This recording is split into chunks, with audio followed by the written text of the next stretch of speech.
تھی؟ کیا کسی نے خواجہ اسعد رفیق کی چیخیں سنی تھی؟ کیا کسی نے حنیف عباسی کی چیخیں سنی تھی؟ کیا کسی نے شہباز شریف یا نواز شریف، مریم نواز، حمزہ شہباز، شاہد خاقان میری چیخیں سنی تھی؟ ہم نے خواجہ آصف کی چیخیں سنی تھی کسی نے؟ ہم نے الحمدللہ بہادری کے ساتھ سامنا کیا ہے۔ ہم چیخے نہیں تھے اس لیے کہ ہم حق اور سچ کے اوپر تھے۔ ان کی روز چیخیں نکلتی ہیں، ہائے میرا وہ نکل گیا، ہوا نکل گئی، میرا وہ آکسیجن ختم ہوگی۔ سنیں سچ سننے کی عادت، سچ سننے کی حوصلہ پیدا کریں، حوصلہ پیدا کریں، حوصلہ پیدا کریں۔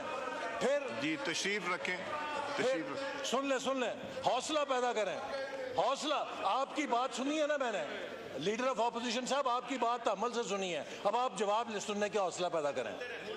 ہاں تو پھر چپ کر کے بیٹھ کے سنیں ذرا۔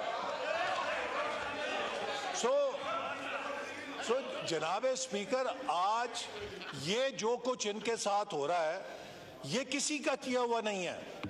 یہ جو قبر انہوں نے خود کھودی تھی دوسروں کے لیے، آج اس کے اندر گرے ہوئے ہیں۔ اسی لیے کہتے ہیں کسی کے ساتھ برا نہ کرو، ایک دن تمہیں خود اس کو بھگتنا پڑے گا۔ تو لہٰذا ہم نے جا کے امریکہ کے کانگریس میں سینیٹرز کے پاؤں نہیں دبائے تھے، ہم نے ہاؤس آف لارڈز کے جا کے آگے ہاتھ نہیں باندھے تھے، ہم نے اپنے مقدمے پاکستان کے ایوانوں میں لڑے تھے، ہم نے پاکستان کے اداروں میں اپنی بے گناہی ثابت کی تھی۔ تو اگر آپ سمجھتے ہیں کہ زیادتی ہو رہی ہے تو جائیے عدالتوں میں بے گناہی ثابت کریں، بتائیں کہ وہ جو 190 پاؤنڈ کا آپ نے غبن کیا ہے وہ پیسہ کس کے کہنے پہ غبن کیا ہے، آپ عدالت کو جا کے بتائیں۔ آپ بتائیں کہ جو تحفے آپ نے بیچے ہیں وہ کس کے کہنے پہ بیچے ہیں، کہ آپ کے سیکیورٹی گارڈ کو مہنگے تحفے ملے ہیں اور وزیر اعظم کو سستے تحفے ملے ہیں۔ مجھے بتائیں دنیا کا کون سا ملک ہے کہ جو وزیر اعظم کے سٹاف کو مہنگے تحفے دے رہا ہے اور وزیر اعظم کو سستے تحفے دے رہا ہے؟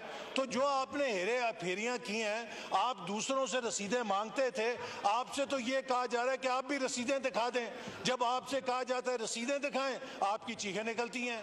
تو میرا کہنے کا مقصد ہے کہ جو آپ نے دوسروں کے لیے اصول لگائے تھے، جو دوسروں کے لیے ترازو لگائے تھے، ان کے اوپر خود بھی تلنے کے لیے تیار ہوں۔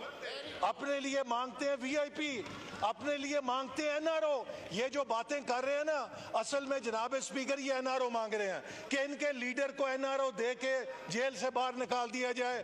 میں واضح کرنا چاہتا ہوں کہ آپ کے لیڈر کو این آر او نہیں ملے گا، اس کو عدالت میں اپنی بے گناہی ثابت کرنی ہوگی۔ ہم نے ثابت کی تھی، ہم نے اپنے مقدمات میں خود کو بے گناہ ثابت کیا تھا۔ تو جائیے جا کے بے گناہی ثابت کریں، این آر او کی بھیک نہ مانگے، این آر او نہیں ملے گا۔